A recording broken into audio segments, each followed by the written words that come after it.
This is a video to Barklord and others, though Barklord maybe not talking about antinatalism includes this, but I've actually been driven to a few pro-natalist ideas recently. Talking with some friends of mine and thinking about this stuff. You know, we've all faced enough of the reasons to not have kids, and the group arguing from the semi-Irish side of this is fully an acknowledgement of those. But there are some reasons to have kids. Now, there's no universal reason like everybody should have kids. But in this middle ground, there's reasons both to have kids and not have kids. Now, I realize that if you want to make the world a better place and are spending your time doing so, like I was, I had my kids at 27. I was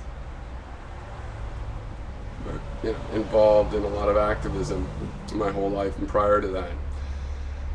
And I think if you want to make the world a better place, then not only have you earned your right to have kids, to continue to try to do so by a continuation of consciousness and life, but that actually maybe you have to. And unless you have kids, maybe you're not invested enough in the long-term future to really have earned the right to opine about it. When you have kids, the future becomes more concrete and material. You know, whereas 2011, when I was a kid, seemed like an impossibly futuristic year.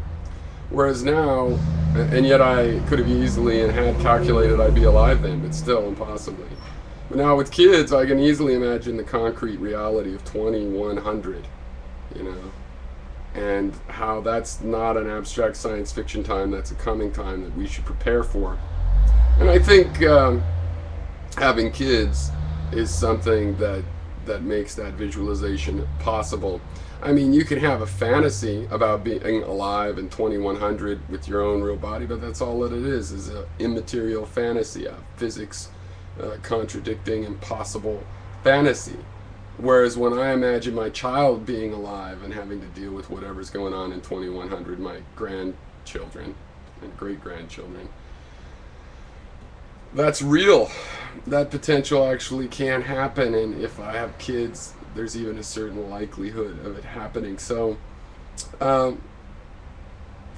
I mean, I think this comes also in, I mean, I'm just brainstorming on these ideas, but as far as I could see, this makes sense in reference to the way antinatalists don't think you can do anything worthwhile, ultimately, you know.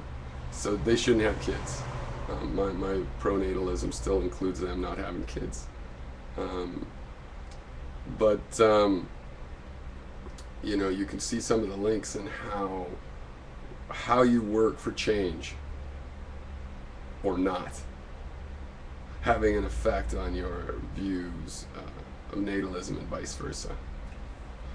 So I don't really, I'm not that interested in the antinatalist view on this. I know what it is, but I am interested in people that are not antinatalists. Ideally people that acknowledge that the world's a hard place and there's reasons not to have kids, but that there can be reasons to have them as well, and to explore what those reasons are, what the healthy ones are, and maybe identify unhealthy ones and so on.